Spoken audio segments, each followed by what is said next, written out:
எங்க போனான்னு தெரியலையே. இப்ப எப்படி மகாவை தேடுறது?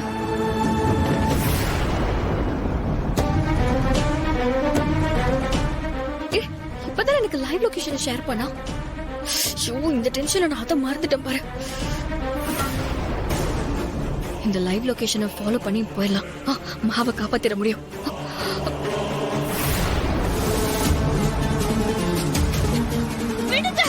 ஏய், இருடி. ஏய்.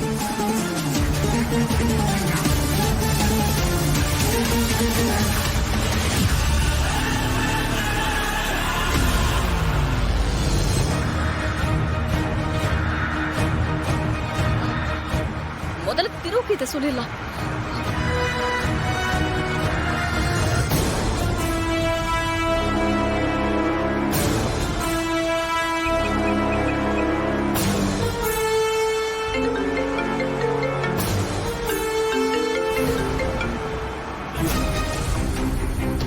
சொல்லு திவ்யா. திரு, மகாவை பாக்குறதுக்கு மார்க்கெட்டுக்கு வந்தேன். அங்க பார்த்தா யாரோ ஒருத்தன் அவளை கடத்திட்டு போறான்.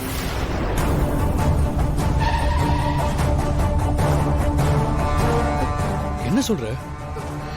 அவளை யார் கடத்திட்டு போறாங்க? எனக்கும் அதுதான் தெரியல திரு.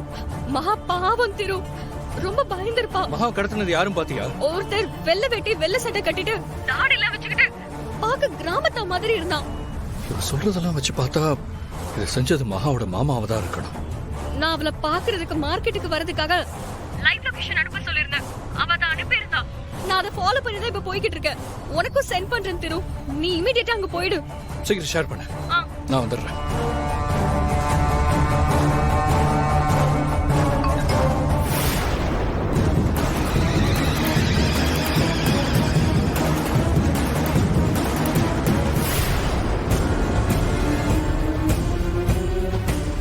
மாமா, நீங்க ரொம்ப தப்பு பண்றீங்க மாமா. தயவு செஞ்சு என்ன விட்டுருங்க மாமா. ஏண்டி, நீ பண்ணதான் தப்பு. சென்னையில நீ எங்க இருக்குன்னு தெரியாம உன்னை தேடாத இடமே கிடையாது. அது உனக்கே நல்லா தெரியல. அப்படி இருந்தும் என்னடி நீ அவனை என் கண்ணு முன்னாடி அவ்வளவு தைரியமா வந்து நிக்கிறீங்க? அதுதாண்டி நீ பண்ண பெரிய தப்பு. அத நான் பார்த்துட்டு சும்மா விரல சுப்பிட்டு இருப்ப நினைச்சியோ? இனிமே நீ தப்பிக்க எந்த வாய்ப்புமே இல்ல. முதல்ல உன் கழுத்துல தாலி கட்ட தாண்டி என்னோட வேலை.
என்கிட்ட எத்தனை தடவை வாங்கினாலும் உனக்கு பத்தலையா?